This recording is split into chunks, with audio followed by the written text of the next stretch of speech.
नमस्कार, social media special bulletin देख रहे हैं आप और मैं हूं आपके साथ खुशी व्यास। तो खबरों की करेंगे शुरुआत, लेकिन जान लेते हैं किन खबरों पर आज हमारी नजरें रहने वाली हैं।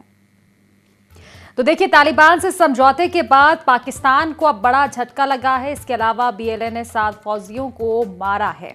प्रधानमंत्री नरेंद्र मोदी ने देशवासियों को पत्र लिखा है। अब क्या कुछ खास है पत्र में, वो भी हम आपको बताएंगे। दिल्ली एनसीआर में जहरीली हवा हो चुकी है दिवाली के तुरंत बाद। भोपाल में भी एक्यूआई का स्तर 300 के पार पहुंच चुका है, यानी कि राजधानी भोपाल में भी हवा काफी जहरीली अब हो चुकी है।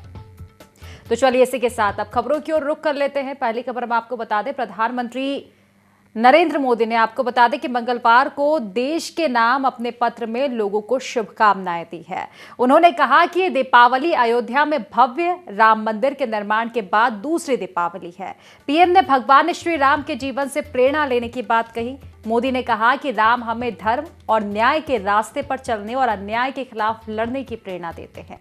मोदी ने लेटर में हाल ही में हुए ऑपरेशन सिंदूर का भी जिक्र किया। मोदी ने देश के कई जिलों, विशेष रूप से दूरदराज के इलाकों में नक्सलवाद और माओवादी आतंकवाद के खात्मे को एक ऐतिहासिक उपलब्धि बताया। उन्होंने कहा कि इस दीपावली पर इन क्षेत्रों में पहली बार दीप जलाए जाएंगे जो शांति और विकास का प्रतीक होंगे। उन्होंने ये भी बताया कि कई लोग हिंसा का रास्ता छोड़कर विकास की मुख्य धारा में शामिल हो रहे हैं और भारत के संविधान में विश्वास जता रहे हैं। ये देश के लिए एक बड़ा कदम है। तो प्रधानमंत्री नरेंद्र मोदी ने देशवासियों को पत्र लिखा है, शुभकामनाएं दी है दीपावली के खास पर्व की।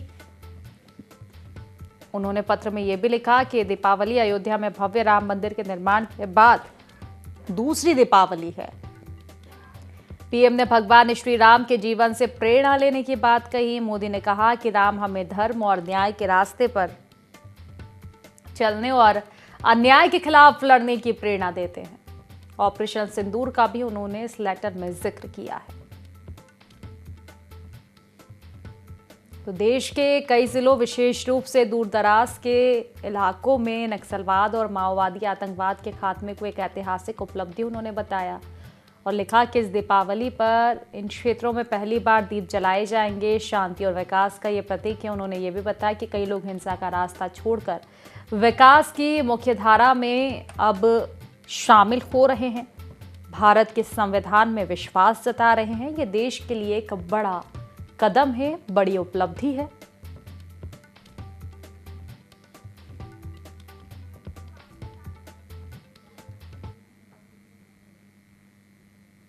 तो देखिए, खुद को अंतर्राष्ट्रीय मंच पर प्रासंगिक बनाने के लिए तरह तरह की कोशिशों में जुटा हुआ है पाकिस्तान।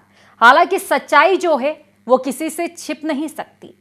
एक और तो वो तहरीक-ए तालिबान पाकिस्तान से जूझ रहा है, तो दूसरी ओर बलूचिस्तान लिबरेशन फ्रंट ने उसकी नाक में दम कर रखा है।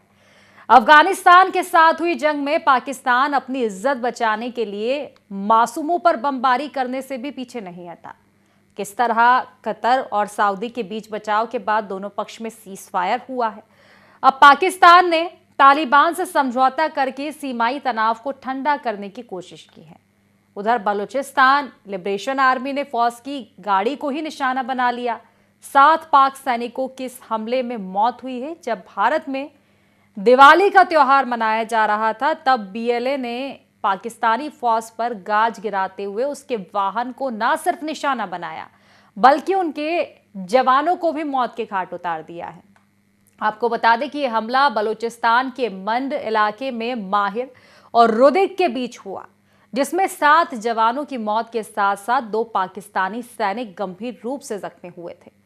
अपनी आज़ादी की जंग लड़ रहे बलूचिस्तान लिबरेशन फ्रंट ने यह हमला किया। यह हमला ऐसे इलाके में हुआ जो बलूच विद्रोहियों के प्रभाव वाला एरिया है। अब इससे ठीक पहले टीटीपी ने भी पाकिस्तानी सेना के कैंप पर एक विस्फोटक से भरी हुई कार से हमला किया था, जिसमें सेना के करीब 20 जवान मारे गए थे। ऐसा नहीं है कि यह पहला हमला हो। इससे पहले सितंबर में बलूचिस्तान के मस्तुम के दश्त इलाके में रेलवे ट्रैक पर हमला हुआ था, जिससे जाफर एक्सप्रेस का एक कोच नष्ट हो गया था। वहीं 6 डिब्बे पटरी से उतर भी गए थे। 10 अगस्त को भी आईईडी विस्फोट मस्तुम जिले में हुआ था, जिससे इसी ट्रेन के 6 डिब्बे पटरी से उतरे और इसमें 4 लोग जख्मी हुए थे। वहीं 4 अगस्त को कोलपुर के पास गोलीबारी की जिम्मेदारी भी बीएलए ने ही ली थी। अब बलूचिस्तान लिबरेशन आर्मी पाकिस्तानी फौज के अत्याचारों के खिलाफ और आजादी के लिए इस तरह की लड़ाई लड़ती है, जिसे पाकिस्तानी सरकार आतंकवाद का नाम देती है। तालिबान से समझौते के बाद पाकिस्तान को बड़ा झटका भी लगा है। बीएलए ने 7 फौजियों को मार गिराया है, सेना की गाड़ी को भी निशाना बनाया है। तो अंदरूनी कलह से, अंदरूनी विद्रोह से जो है पाकिस्तान लड़ता हुआ नजर आ रहा है। अंतर्राष्ट्रीय मंच पर प्रासंगिक कहता है खुद को पाकिस्तान, लेकिन हाल उस तरह के नजर नहीं आ रहे हैं। सच्चाई कुछ अलग है, जो कि छिप भी नहीं पा रही है। लगातार बलूचिस्तान लिबरेशन फ्रंट हमला कर रहा है पाकिस्तान के ही जवानों पर, सेना के जवानों पर। तो मुश्किलें कहीं ना कहीं पाकिस्तान की लगातार बढ़ती जा रही है। किसी तरह कतर और सऊदी के बीच बचाव के बाद दोनों पक्ष में सीज फायर हुआ, लेकिन तालिबान से समझौता करके सीमाई तनाव को ठंडा करने की कोशिश पाकिस्तान ने जरूर की है, लेकिन इससे बलूचिस्तान लिबरेशन आर्मी ने फौज की गाड़ी को ही निशाना बना लिया। 7 पाक सैनिकों की इस हमले में फिर से मौत हुई है। हालांकि ये जो हमले हैं समय समय पर बलूचिस्तान के द्वारा किए जा रहे हैं, पाकिस्तान आर्मी पर, पाकिस्तान की सेना पर। कई लोगों की जान भी इसमें जा चुकी है। तो आंतरिक विद्रोह से पाकिस्तान लगातार जूझ रहा है। बीएलए ने सेना पर हमला किया है। कुल मिलाकर देखा जाए तो बलूचिस्तान ने पाकिस्तान में नाक में दम कर रखा है। लगातार विद्रोह के सुर दिखाई दे रहे हैं। आंतरिक कलह से, आंतरिक विद्रोह से पाकिस्तान जूझता हुआ नजर आ रहा है। लेकिन इससे एक और बड़ी बात भी सामने आती है कि पाकिस्तान फिर कितना बड़ा झूठा है, क्योंकि अंतर्राष्ट्रीय स्तर पर खुद को प्रासंगिक बताता है पाकिस्तान, लेकिन ये बातें, इनमें सच्चाई नहीं है, बल्कि पाकिस्तान खुद ही लड़ता हुआ नजर आ रहा है आपस में। मुश्किलें बढ़ी हुई है पाकिस्तान की हर ओर से। हमारे यहाँ दिवाली मनाई जा रही है, पाकिस्तान में विस्फोट, धमाके हो रहे हैं, सेना के जवान मारे जा रहे हैं।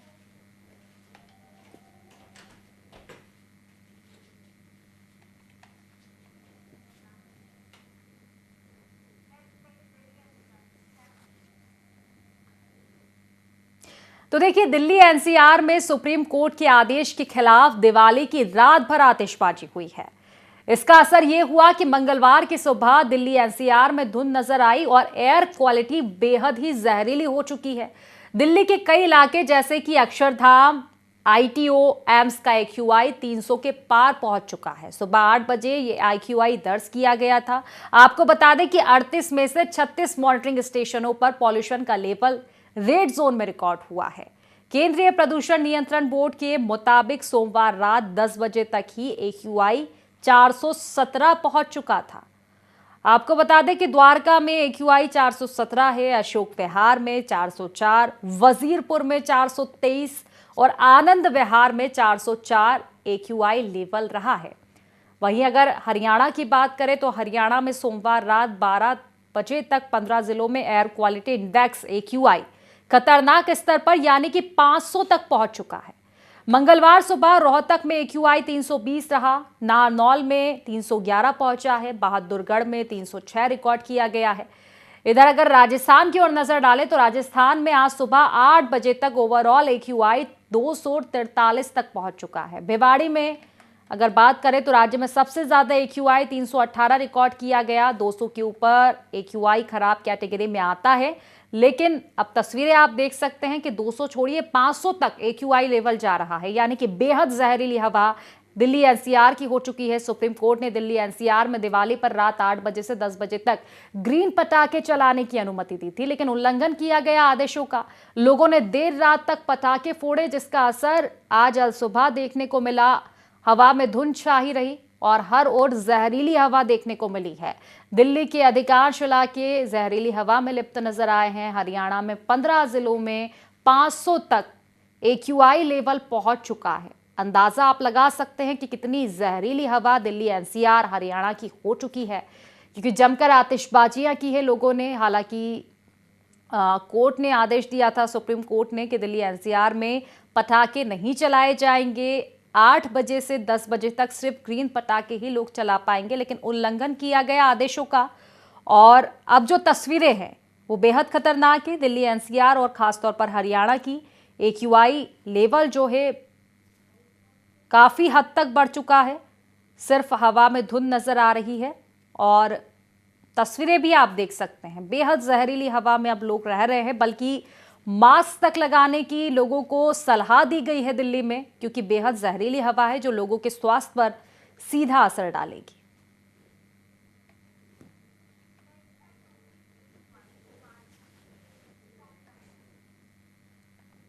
तो देखिए, राजधानी भोपाल की भी अब आपको खबरें बता दें कैसी दिवाली रही और दिवाली के बाद वातावरण कैसा है। तो देखिए, तापमान में गिरावट के साथ ही फिजा जो है राजधानी भोपाल की बिगड़ रही है। भोपाल में AQI का स्तर 300 के पार पहुंच चुका है। Madhya Pradesh pollution control board के अनुसार भोपाल में कलेक्ट्रेट परिसर में 335, TT नगर में 307 के स्तर पर AQI दर्ज हुआ है। ये बहुत खराब स्थिति मानी जाती है। वहीं पर्यावरण में यह स्तर 295 तक रहता है। दिवाली के दूसरे दिन ही AQI में बढ़ोतरी हुई है। तो देखिए, जाहिर सी बात है, दिवाली के दिन जमकर आतिशबाजियां की गई है, पटाखे लोगों ने फोड़े हैं और इसके चलते हवा में धुंध नजर आ रही है, क्योंकि AQI का जो स्तर है वो काफ़ी हद तक बढ़ चुका है। राजधानी भोपाल में भी 300 के पार AQI राजधानी भोपाल के अलग अलग इलाकों से दर्ज हुआ है। और Madhya Pradesh pollution control board के अनुसार भोपाल कलेक्ट्रेट परिसर में 335, TT नगर में 307 के स्तर पर AQI दर्ज हुआ है, यानी कि बेहद खराब स्थिति है ये। 200 के पार अगर AQI जाता है तो इसको बेहद खराब माना जाता है, यानी कि अब हवा में जहर घुलना शुरू हो जाएगा। और ऐसे में 300 के पार AQI पहुंच चुका है, यानी कि लोगों के स्वास्थ्य पर यह बुरा असर डाल सकता है। अलग अलग इलाकों में AQI का जो लेवल है वो दर्ज किया गया राजधानी भोपाल में। और दिवाली के ठीक दूसरे दिन ये हालात बिगड़े हैं, क्योंकि रात भर जमकर आतिशबाजियां राजधानी भोपाल में की गई। पटाखों के धुएं की वजह से पॉल्यूशन फैला है और इसके चलते AQI का जो स्तर है अब 300 के पार राजधानी भोपाल में भी पहुंच चुका है। दिवाली के दूसरे दिन यानी कि आज की ये तस्वीरें हैं राजधानी भोपाल की, जहां जमकर पॉल्यूशन देखा गया है, हवा में जहर, क्योंकि AQI का जो स्तर है काफी हद तक बढ़ चुका है।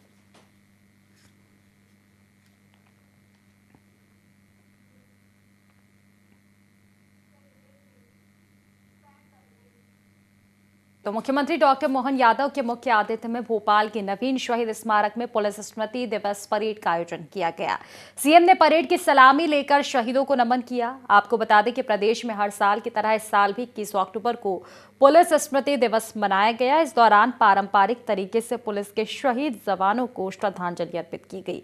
इसके बाद CM ने वीर गति को प्राप्त पुलिस जवानों के परिजनों, परेड कमांडर और पाल बेयरर पार्टी से भेंट की।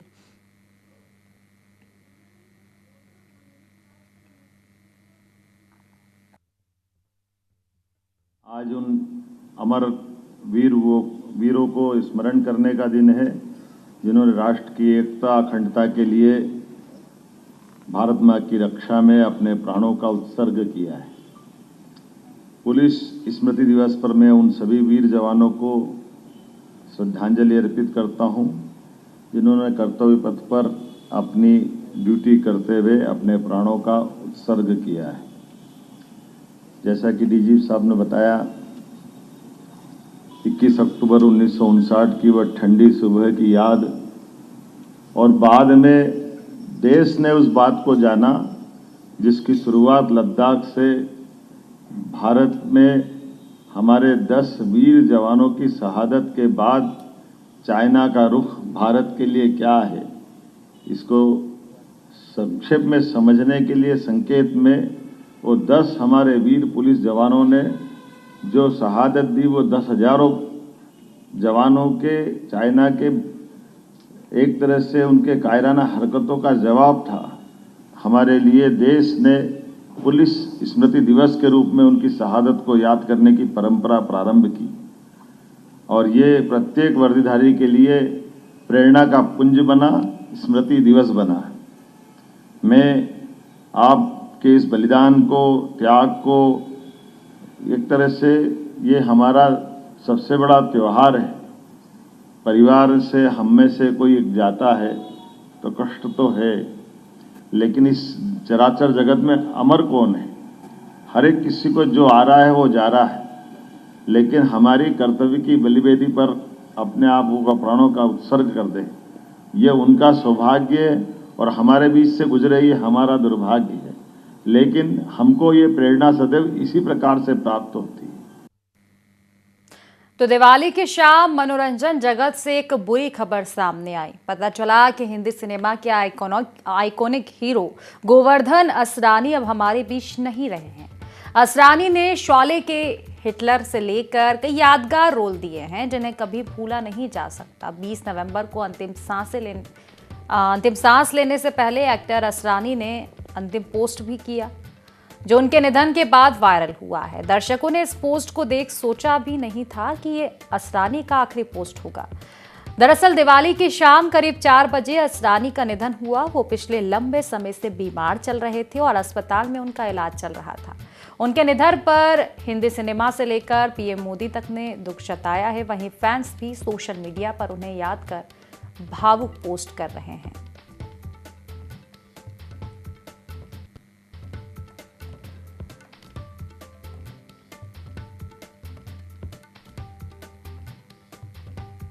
आपको बता दें कि काफ़ी लंबे समय से बीमारी से जूझ रहे थे असरानी। सोमवार की शाम जुहू के अस्पताल में उन्होंने दम तोड़ दिया। उनके परिवार और दोस्तों ने उनके निधन की खबर को कंफर्म किया। असरानी का करियर, आपको बता दें कि असरानी जयपुर के रहने वाले थे। उन्होंने इंडस्ट्री में 50 साल से भी ज़्यादा समय गुजारा। एक से एक रोल किए और 350 फिल्मों में अभिनय किया। शोले, मेरे अपने, कोशिश, बावर्ची, चुपके चुपके, रफू चक्कर से लेकर अभिमान जैसी फिल्मों में उनके काम को खूब सराहा गया। बॉलीवुड के जाने माने हास्य अभिनेता असरानी का निधन 84 साल की उम्र में हुआ है। हास्य अभिनेता थे गोवर्धन असरानी, जो कि अब हमारे बीच नहीं रहे हैं।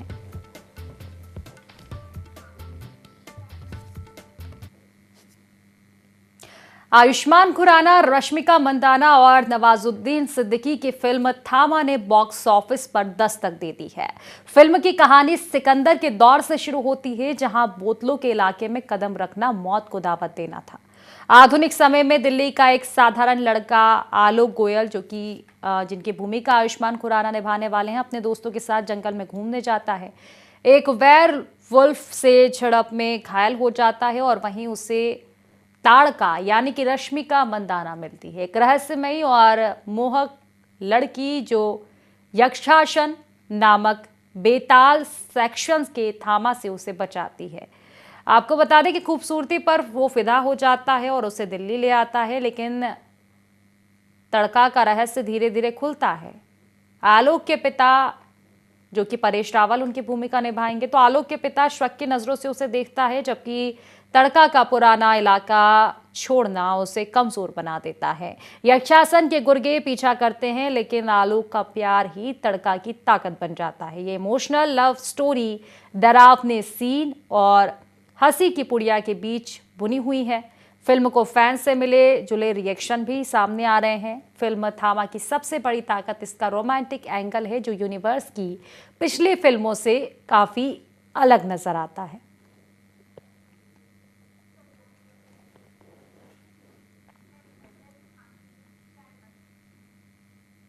चलिए सूरजपुर से आपको खबर बता दें, जहां हाथियों का उत्पात लगातार देखने को मिल रहा है। हाथियों ने कई घरों को ध्वस्त किया है, फसलों को भी काफी नुकसान पहुंचाया और अब हाथियों के दल के विचरण के चलते ग्रामीणों में दहशत का माहौल है। कई दिनों से 12 हाथियों का दल क्षेत्र में लगातार विचरण कर रहा है। वन विभाग ने हाथियों से दूर रहने की अपील भी की है। रामानुज नगर वन परिक्षेत्र के मेंढरा का ये मामला बताया जा रहा है, जहां हाथियों के उत्पात से लोग परेशान हैं। कई दिनों से 12 हाथियों का दल विचरण कर रहा है क्षेत्र में। कई घरों को नुकसान पहुंचाया है हाथियों के दल ने, ध्वस्त किया है कई घरों को, फसलों को भी काफ़ी नुकसान पहुंचा रहे हैं हाथी। हालांकि वन विभाग की टीम जो है लगातार निगरानी बनाए हुए हैं। लोगों से भी अपील की जा रही है हाथियों से दूर रहने की।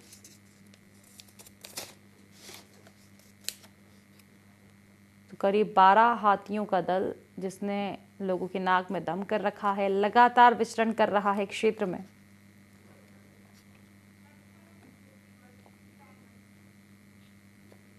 तो राजधानी रायपुर में भी पुलिस स्मृति दिवस बड़े ही सम्मान और श्रद्धा के साथ मनाया गया। ये दिन उन वीर पुलिस कर्मियों को समर्पित होता है जिन्होंने देश की सेवा करते हुए अपने प्राण न्यौछावर कर दिए। कार्यक्रम में राज्यपाल प्रवीण डेका, मुख्यमंत्री विष्णुदेव साय, गृह मंत्री विजय शर्मा, विधायक मोतीलाल साहू, अनुज शर्मा सहित वरिष्ठ पुलिस अधिकारी शामिल हुए। राज्यपाल प्रवीण डेका ने परेड की सलामी ली और देश भर के 191 शहीद पुलिस कर्मियों, जिनमें छत्तीसगढ़ के 22 जवान शामिल थे, के नाम का वाचन भी उन्होंने किया।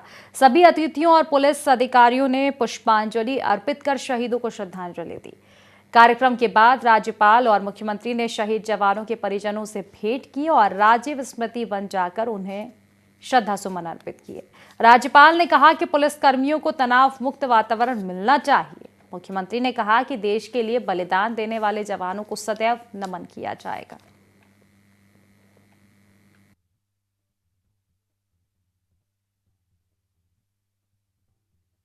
स्मृति दिवस 21 अक्टूबर हमारे पुलिस और सुरक्षा के बलों के स्वर, पराक्रम, बलिदान, देश प्रेम और सजगता से जुड़ी ऐतिहासिक तारीख है।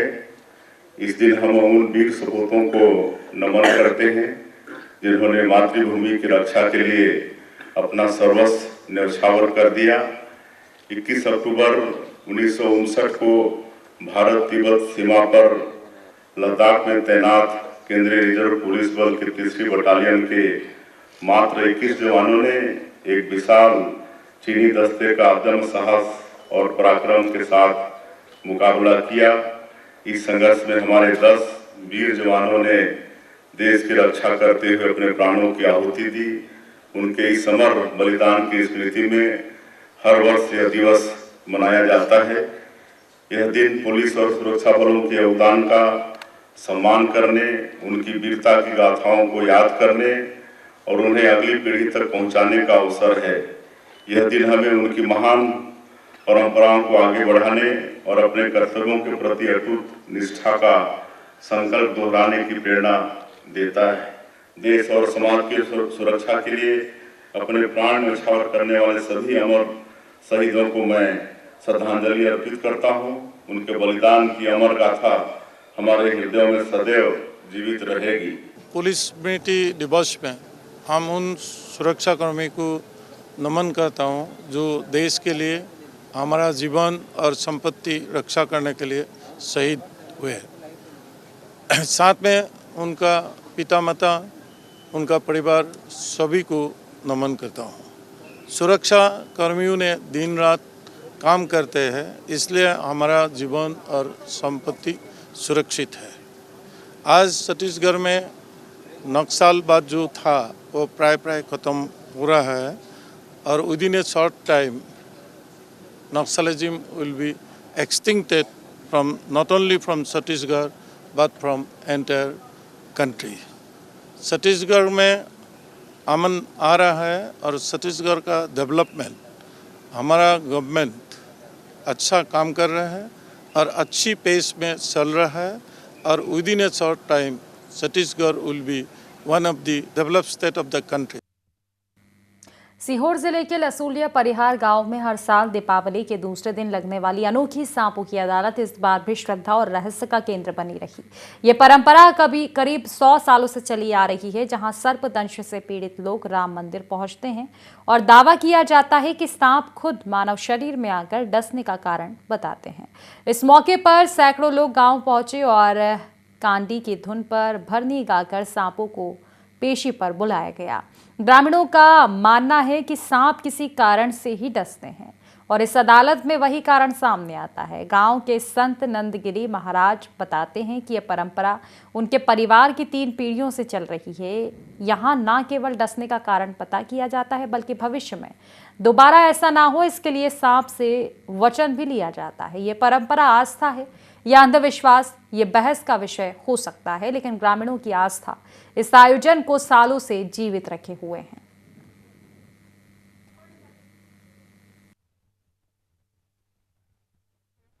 वो उसके शरीर में आ जाता है, वो यहाँ आता है, मंत्र के द्वारा वो शरीर में आता है। शरीर में आने के बाद फिर वो बताता है कि मेरे साथ ये घटना घटी। अभी उसने एक केस में बताया अभी कि मेरे को ट्रैक्टर से कुचल दिया गया, मेरे को मार दिया गया। तो वो इस तरह के अभी हाल ही आपके सामने ये बात हुई, गलत तो नहीं है। अब इसको अंधविश्वास नहीं मानते हुए सच मानना। फिलहाल इस बुलेटिन में इतना ही। आप बने रहिए IND 24 के साथ। नमस्कार।